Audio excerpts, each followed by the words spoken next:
And good evening, everyone. Good evening. Got something in my ear. I don't know what it is. Probably my eardrum. Okay, good evening. How are you? I'm Dave, and this is Let's Have a Chat About Leadership for Tuesday, January 14, 2019. And on Tuesdays, you know what we talk about? That's right. Every Tuesday, it's always about leadership in the news. And today is no exception. Today is, like in the show notes says, we're going to talk about airlines. The airline industry, there's two examples of just something that's going on right now. Let me go with the first one, the older one. The one just happened today. The second one just happened today. So here's the situation as I know it. Lady, traveler, she starts getting these text messages. She starts getting these phone calls, and she doesn't know who it is. And the gentleman on the other side, well, I use the term loosely, the individual on the other side of the phone call says that she gave him the phone. She gave him her phone number, and she doesn't recall doing that. And like, well, you probably forgot. And then she kind of let it slide a little bit, and it started getting creepy from there. It just went a little further creepy. Started getting text messages like, "You look nice today." He knows where she's going. He's traveling with her. At one point, she actually texted that he's traveling with her. Well, come to find out, he works for the airlines, and he got her phone number by looking at the tag on her luggage. That's a little creepy there. So he went out of his way, and she asked him to stop. She did, say, "Hey, that's enough's enough."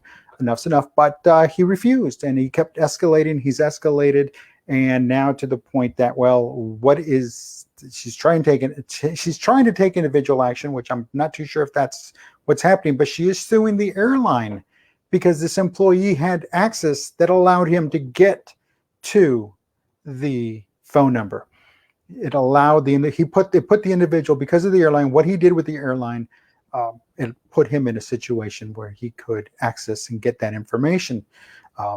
Did I say? I don't think I did. But the straw that broke the camel's back is he texted her because he was while she was on a flight, and "You look great in that gray suit or gray top or whatever."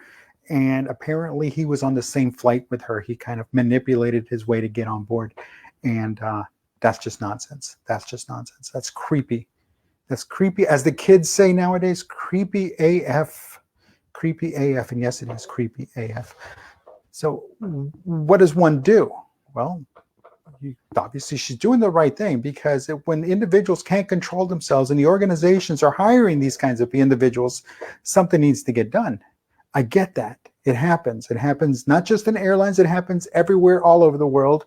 A lot of it is chalked up to inexperience. A lot of it is chalked up to just being young, naive, and stupid. But when these people just continue to escalate and refuse to see enough's enough, that's where the problem is. That's where they have no self-control. They have no sense of understanding that there's a limit, there's a boundary. And in some cases, it might be a cultural thing, where in certain cultures here on the planet, yes, even in the 21st century, some women, females, are treated as, worse than farm animals.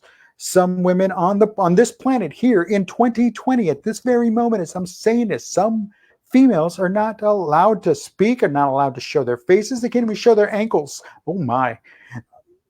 And that's the way it is. And I understand that that's just their culture, their way of doing things. I understand it. But when you come over and you're here in the United States, it's not kind of the thing we do. That's not what it is. And that's not accepted, and that's not tolerated. And individuals need to respect that. They need to respect that they're no longer at home. It's like, if I go to somebody's home, I'm not going to just start trashing the house because, well, I trashed my house. No, I have respect for those individuals. And the same thing anywhere else, any other common, decent, ethical, moral individual would have that same kind of respect. But when some just don't. Some just like, "Oh, well, I'm here at this place, I might as well just do what I do at home too." There's no respect. There's no mutual respect. So yes, the individual does go one step further into suing the organization, the company. Now, number two, the second thing today, an airline flight out of Los Angeles, LAX, declared an emergency and had to return back to the airport. And kind of the protocol calls for them to dump fuel. Well, they were going all the way to Shanghai, China, so they were loaded with fuel. So they had to dump the fuel. However, the situation is they dumped the fuel over an elementary school over during recess, when the kids were out playing in the playground, and they got all this jet fuel dumped on them. 19 people, 19 kids, a couple of adults had to get taken into the hospital, get treated. Again, what kind of nonsense is that? I understand there's protocols. I understand there's things, the necessary things you need to do, but dumping fuel over land, over a populated area. Los Angeles is populated. It was like 19 miles away from the airport where this happened. Again, what kind of nonsense is that? So be ready to hear about that. And that was just today. Okay, so now I'm going to take this to another level. I'm going to try something new. I'm going to try this thing. It's called Aspects and Insights. Aspects and Insight. And what I'm going to do is everything I just talked about, and it's going to be part of the show now.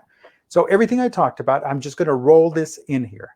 So the aspects and insights of the leadership of this. Well, it's a top-down situation. There's no two ways around it. There's no other way around it. It's a top-down situation. Top leadership, management, middle management, all the way down to the front lines. It's a leadership issue in both situations. I understand there's protocols. I understand that people are hired to do a job, and what they do once they're on that job, well, you cannot wash your hands of it because it impacts so many people. It impacts so many people. So as leaders, you've got to check your protocols. You've got to check your standards. You have got to check the people you're working with, that work for you, that you hired, that you gave the official okie dokie when it comes to hiring them. That's where the issue is as a leader, you have got to stand up. And I talked about this yesterday with the Houston Astros. He basically washed his hands of the whole situation. You can't do that in the airline industry. You cannot do that in the airline industry. There's just way too many. It's a game in baseball. It's a game. I get it. Everybody wants to win. I understand that. In the airline industry, these are people's lives we're dealing with. These are human beings. And we are trusting these airlines to get us from point A to point B safely. We're trusting these airlines to be professional. We're trusting these airlines to do the right thing. So leaders, do the right thing. The aspects and insights for the employees. Again, common sense. Lots and lots of common sense. Thinking outside the box. Thinking with common sense logic. Thinking with a sense of decorum. Thinking and acting logically and purposefully and intently, not a negative intent, a positive intent, making sure that that customer is taken care of, making sure that those kids in the playground and anybody else in that area that fuel got dumped on should not have had the fuel dumped on them. So have a little common sense. Employees, you can do that. Organizations and employees, well, how do you do it? Well, there's the training aspect. There's the book. There's the handbook of policies and procedures. There's the standard operating procedures, the SOP, the guide. But that just covers things in black and white. What about the hypotheticals? What about the hypotheticals? And folks, these two examples are hypotheticals. These two examples that I just gave you are outside the norm. They're outside the norm. So think about it. How do they handle that? Well, you train it. And you train it, and you train with intent. You train with intent. You send your individuals to go learn, and they go there with that intent of learning and becoming better and delivering on what they're trained to do, delivering on the job they're supposed to do, and to think in those crisis situations, to behave in an appropriate manner, to know that, hey, I can't dump all this JP4, this jet fuel, over this populated area. There could be kids out there. Could have been their kids. Could have been a passenger's kids. Oh, wait until that comes out, if that ever is the situation. So you see where that's going? Training. Training is where it's at. Training will get you out of a lot of trouble. But the thing is training has to be made available. Training has to be encouraged and enforced to go to. And those individuals that refuse to go, they're going to pay the price because they're going to be bringing everybody else down. The organization can't grow unless everybody's on board. The organization cannot move to the next step unless everybody's on board. And folks, when they skip training, they're hurting the entire organization. And yeah, they're pulling it back. They're yanking it back and stopping it from growing. So it's something to think about. The sector, the leadership, the sector, and I'm talking the business, in this case, the entire airline industry, not just the company, but the entire industry, the sector, the employees, and the training, it has to elevate itself, because if it's not learning from the mistakes of others, what good is that organization? Folks, if you're not learning from the mistakes of others, what good are you to the people you lead? I'm guaranteed I am learning from my mistakes. Even to this day, I still learn from my mistakes because I have to, because that's the only way I'm going to get better. And I have to show my kids, hey, we're going to make mistakes. We're human beings, but we have to learn from them and we have to grow from them. And the next time we make a mistake, hopefully it's not the same mistake. It's a different mistake or something we didn't cover. Then we learn from it and we grow from it. But we also have to admit our mistakes. So as a sector, realize that there's problems. As a sector, realize that there can be change. And as a sector, you work on enacting and making that change possible. So, everyone, I thank you for watching. I'm Dave Guerra. Today is Tuesday, January 14, 2019. This has been Let's Have a Chat About Leadership. Until tomorrow, have a great one. We'll talk to you then. No, we'll talk to you on Thursday. Sorry about that. I'll talk to you on Thursday.